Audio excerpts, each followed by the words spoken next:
Hey everyone, welcome back to my YouTube channel. In this particular video, we'll be looking into an important resource in NLP, which is called as WordNet. WordNet is known as the lexical database of NLP. It stores the word embeddings and relationships between words. It is extremely useful in tasks like search engines or in machine translation also, chatbots, QAs, and most importantly, word sense disambiguation. Unlike a normal dictionary, WordNet organizes words by meaning, not alphabetically.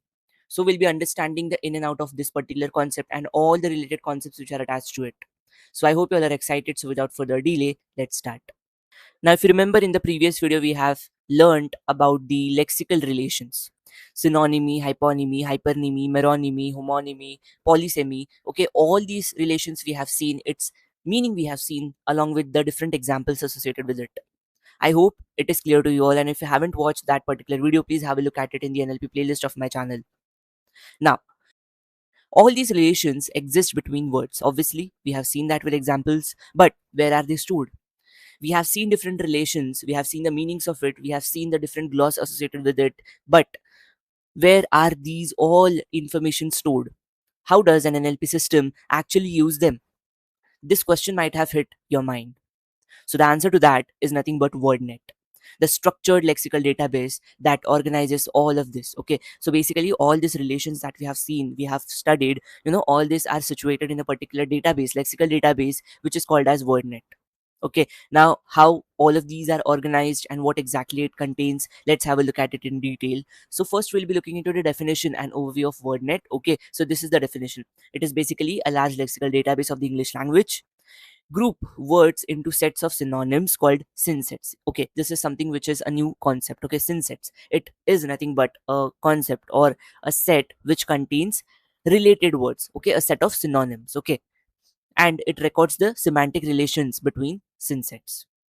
So two things: first, it stores the synsets, which is nothing but a set of different synonym words. Okay, and secondly, it stores the relation, the semantic relation between all these synsets. Okay, so it's like a dictionary plus thesaurus combined, but organized by meaning, not by spelling. Here the order is not organized by spelling. So key facts associated with this is that it is created by Princeton University. Okay, it covers all the different parts of speech like noun, verbs, adjectives, adverbs. Okay, the core unit or the fundamental concept associated inside it, which is called as synset. Okay, it is a synonym set. Okay, a structure is like graph, nodes are synsets, and edges are relations. Remember this. Okay, don't worry, we'll be looking into an example of graph, how exactly the WordNet contains all these structures. Okay, and this is also called as a lexical knowledge base. So I hope to some extent you are getting an idea of WordNet. Okay, now don't get confused with an ordinary dictionary and a WordNet. There is a difference between both of them. Okay, so I have listed some features through which the difference is being compared. So WordNet versus ordinary dictionary. Now an ordinary dictionary is organized by alphabetical order. You already know that. A normal dictionary which contains all the set of words which are present in English language, it is organized in terms of alphabetical order. But when we talk about WordNet, it is organized by meaning or relations, semantic relations. Okay, now talking about the word links, ordinary dictionary has no word links. Okay, none or informal almost. And WordNet has explicit semantic relations. Yes, so I already told you in the definition, WordNet contains synsets. Along with that, it also contains the relationships between those synsets. Now, when we talk about the ambiguity handling, ordinary dictionary lists senses separately. Okay, whereas your WordNet groups into synsets with relations. So this is how it handles the ambiguity. Okay, so it properly groups all the meaningful words, all the same meaning words basically, into a same synset. So ambiguity will get handled. Now, talking about machine readable, your ordinary dictionary is not designed for the machines, right? It is designed for humans, okay, to understand the meaning of every single word. But your WordNet is fully designed for machines, okay, for NLP. Now, I hope you have understood to some extent WordNet concept. So let's have a look at the details of it. Okay, now let's see what exactly synset is. Okay, synset is nothing but, again, a set of group of words that all express the same concept. Okay, remember this. WordNet organizes senses or concepts. Words are just the labels for those concepts. Cool. So just an example of it. Okay, let's say we have a synset where the concept is car. Okay, the core concept associated with this particular synset. Okay, all the words which are associated inside this particular synset will have the core concept as car. Okay, so the words could be inside it as car, auto, automobile, machine, motor car. Okay, all these words are having or sharing the same concept, okay, which is car. So this is a synset. Similarly, we have second synset as joy. So the words associated inside it is joy, joyfulness, joyousness. Okay, all these words are sharing the same meaning or concept, which is joy. Now, along with the synset, okay, not only the words, but a gloss is also stored. So basically, for the car synset, okay, we have a gloss that it is a four-wheeled motor vehicle for transportation. So this gloss is present so that the machine can understand what exactly is situated inside this. So I hope you're understanding this. So similarly, for the synset joy, we have the gloss as the emotion of great happiness and delight. So in short, I would say a meaning. Gloss is nothing but a meaning, okay, which is associated. Uh, Now, the key properties of a synset, we already have seen all the members, same concept, right? But may not be interchangeable in all the context. Okay, so this exceptions we'll be seeing in the upcoming slides. Okay, next we have polysemy. So it is nothing but a word in multiple synsets. Okay, so for example, bank could be a word which could be in financial bank synset, or it could also be inside the river bank synset. So basically, here what the idea is telling us is that one particular word can be a part of multiple synsets, but its meaning would be different. Okay, so that is decided with the help of the gloss of that particular synset. Now, each synset has a gloss. Okay, it is nothing but a short definition pinning down the exact concept. So I hope you're understanding the different components of a synset. Now, there are three principles that a particular synset follows, and it is helpful to build a synset. First is the minimality. Okay, captures the minimum set of words that uniquely identifies the concept. For example, this particular synset, family, comma, house, uniquely identifies that she is from the house of classical singers of Hyderabad. Only these two words are needed. So basically, what is the meaning of this minimality is that you should only have minimum set of words that uniquely identifies the concepts. Okay, so basically, if we have an example, okay, she is from the house of classical singers of Hyderabad. So your synset should only be of some meaningful words like family, house. Okay, only these two words are needed for a particular synset. Okay, I hope you're understanding. Minimal set of words are should be used in a synset. Okay. Next, coverage. It captures all the words that represents the concept. No member should be left out. Words ordered by frequency, most common appears first. Okay. So for example, if we have this particular synset, car, auto, automobile, machine, motor car. So here car is coming first because it is the most frequent word for this particular concept. Okay. So your words are also in particular order. Okay. The first is something which is of most important, or I would say it is the most occurring word in any particular sentence. So that is why this is your coverage principle that a synset follows. Okay. Next is replaceability. So most common words at the start should replace one another freely. Less common words towards the end may have slight differences. Okay, so now see if we have the same example of this particular set: car, auto, automobile, machine, motor car. Now in this particular case, whatever words are associated at the very first positions, okay, these words, okay, car and automobile, can be replaced with each other freely. Okay, but the words which are at the end of this particular synset, like machine, okay, so this is listed later because it can mean car but also other things also, right? So basically, at the end, whatever words are there, they are not replaceable with the starting words. So I hope you're understanding this. Three principles: minimality, coverage, and replaceability. Okay. Hope it is clear to you all. Next, WordNet is a graph. Okay. In the definition itself, I already have told you that WordNet is a graph which contains nodes and edges. And also this particular graph follows certain rules, okay, that how the arrows should be outgoing, at what particular direction the arrows are. Okay, for example, whether it is above, down, left, right, at what particular position all the components are situated, accordingly the meanings are different. Okay, so let's say we have a particular synset, or I would say particular set of words which share the same meaning. Okay, car, auto, automobile, machine, motor car. Okay, let's say this is our very synset. Now, whichever words or sets are appearing above this particular thing, where you can see the arrow is going up, okay, it represents hypernymy. Now hypernymy concept we already have seen, right? So hypernymy is something which is nothing but a generalized version of whatever is the concerned synset. Okay, so for example, it shares a is a relationship. Okay, so like if you consider car, okay, car is a motor vehicle.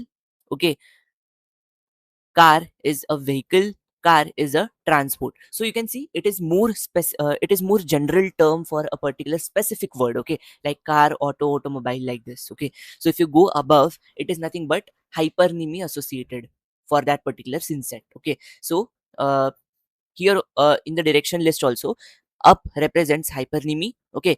Car is a vehicle, okay, like this you have to read, the meaning is car is a vehicle, okay, like this the relation goes. If the relation is going down, okay, so for example from the synset towards the downward direction, so it represents hyponymy, which is nothing but specific, more specific term for the same synset, okay. You can see for a particular word car, more specific term could be cruiser, squad car, petrol car, police car, prol car, or it could be cab, taxi, hack, taxi cab, okay. So all these are more specific terms for which a car is used, okay. So this is something which is a hyponymy for the synset, okay. So if you look at the direction list, downward represents hyponymy, taxi is a car, okay. So like this you have to read taxi, which is a specific word, is a car, okay. So I hope you're understanding this. The above ones are hypernymy and the below ones are hyponymy. Now the next comes sideways, okay. So if any particular component are situated on the either sides of this particular synset, okay, and the arrow is incoming, okay, remember the arrows also, if the arrow of either ways components are incoming, so it is a meronymy, okay, which represents that that particular component is a part of this particular synset words, okay. So for example, if you look at this particular example meronymy, car door is a component, okay. Car door is a part of car, obviously, yes. Car window is a part of car. So I hope you're understanding this. The words which are incoming and on the either side of this particular synset, it represents meronymy, which is representing a part of that particular synset. I hope this is clear. Next, if the words or components are either side of this particular synset and the arrows are outwards, so it represents holonymy, okay. So which is nothing but whole part or has part.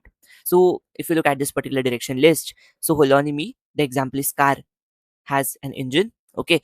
So the meaning is car has engine as a part, so like this. So you can see car has engine as a part or car has wheel as a part, okay. But wheel is not a part of car. So I hope you are understanding this, okay. Above ones are hypernymy, below ones are hyponymy. The one which are coming inwards on the either sides are meronymy. The one which are going outwards are holonymy. So I hope these relations in this particular WordNet graph is clear to you all. This is how a WordNet is present, okay, in the form of a graph. Hope it's clear. Next, we have the semantic relations in WordNet. So basically, this is a complete list of whatever we have seen so far. Okay. So synonymy, it is represented with the symbol equals because it represents the meaning, right? So direction is within the synset like this. Let me show you that. This one. Car and auto, these are synonymy. Auto and automobile, these are synonymy. It is represented in the same synset. Okay. Next is hypernymy. The direction is above, which is telling you the more general word of that particular synset words. Okay. Next is hyponymy, which is represented in downward direction, so which is more specific word of that particular synset words. Meronymy, part of, okay. Holonymy, whole of. Antonymy is nothing but opposite of that particular. For example, if the synset word is hot, then antonymy of it would be cold. Entailment is nothing but verb only, okay. Like for example, snoring is a verb, okay, for the word sleeping. Next we have troponymy. Again it is verb only, but it represents how, okay. So march is a walk, in a specific manner, basically it represents it. So I hope you're understanding this. So just pause the video and have a look at this particular semantic relations list, okay. I hope it is clear to you all. Next we have noun hierarchy, okay. In the particular word, basically nouns are organized. So if we look at a particular example, okay, this is a noun hierarchy. All the nouns ultimately trace back to one root concept. Okay, remember this. So let's take this particular example hierarchy of animals. Okay, so over here you can see first comes the entity, which is the root. Okay, then it goes to living thing.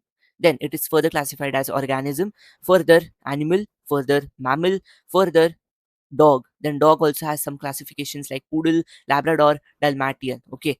So I hope this hierarchy is clear to you all. Basically the above ones are more general terms, okay, the below ones are more specific terms, okay. So if you look at the very bottom term, that is poodle, okay. So poodle is what? It is a dog, right? How you read it? It is a dog. Dog is an Dog is a mammal. Mammal is an animal, right? Animal is an organism. Organism is a living being. Okay, a living being is an entity. Okay, like this it goes. So it shares an is a relationship. And one more thing important, which is inheritance. Okay, so inheritance is something which is shared here. So poodle will have all the characteristics or properties which are the characteristics of the above levels. Okay, so for example, a poodle will have all the characteristics of an animal. A poodle will have all the characteristics of a living thing. A poodle will have all the characteristics of an entity. Okay, but remember this thing, that an organism will not have all the characteristics of a poodle. So it doesn't goes reverse way, it goes from bottom to top. I hope this is clear to you all. Now, how WordNet handles polysemy and homonymy. Okay, so let's have a look at the understanding of this concept. Okay, so a word can belong to multiple synsets. Yes, we have seen that. Okay, each synset, it belongs to one sense of that particular word, right? So every synset will obviously have different meaning of the same word, right? More synsets, more polysemous, it is harder to disambiguate. Okay, so for example, if we have the word bank, okay, a bank can have different senses, so it falls into different synsets. So in synset 1 we have bank. In this synset, bank, a financial institution, the gloss of it is nothing but a financial institution that accepts the deposits, okay, your bank, where you keep your money. Next synset is this river bank, bank. So gloss is that sloping land besides a body of water. This is your next synset, which is having a different sense. Next is the synset 3, which is a bank only. Okay, gloss is that a reverse stock held, like for example blood bank or data bank. Okay, so this is your third synset. Now I hope you're understanding, one word can fall into different synsets, and each will have a different sense or different meaning. So for a WordNet, it becomes very difficult when a particular word falls into multiple synsets. Okay, another example is stone. Okay, here three synsets are there for each, and for each there is a different meaning. So I hope this entire concept is clear to you all.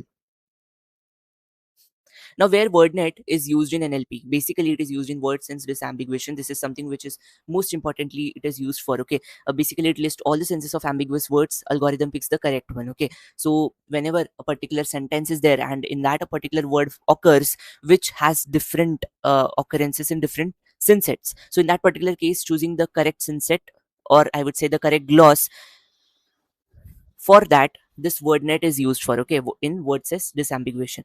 Next, this is used in information retrieval. Next, it is used in machine translation for choosing the correct translation based on the word sense. It is also used in question answering. Okay, then text summarization and sentiment analysis. Now, how the semantic similarity is computed in WordNet. Okay, so if you have two words, car and bus. Okay, now both these words are basically hyponyms, right? So both are hyponyms of motor vehicle. So that is why close in hierarchy. So it will have a high similarity. So basically, you check for the other components in the hierarchy of that particular words, like hyponyms or maybe hypernyms. Okay, we check for it, and if we get any result that both are hyponyms of the motor vehicle, same component motor vehicle, then we can say that it has a higher similarity. If we have the words car and justice, in this particular case, these are very far apart, right, from the wordnet hierarchy. So that is why it has almost no path to reach to one another. So that is why it has a low similarity. I hope you are understanding this. So I hope the entire concept of WordNet is clear to you all. We have seen multiple concepts associated with the WordNet. We also have seen the hierarchy of WordNet, the WordNet as a graph, the noun hierarchy, and so on, and how WordNet handles the polysemy problem. So I hope everything is clear to you all. If you guys have any single doubt, then you can straight away put it in the comment section. I'll be happy to solve it. For more such videos, do like, share, and subscribe to my channel. Also hit the bell icon, and don't forget to follow me on Instagram. Please join me on Telegram. Thanks for watching. Have a good day ahead.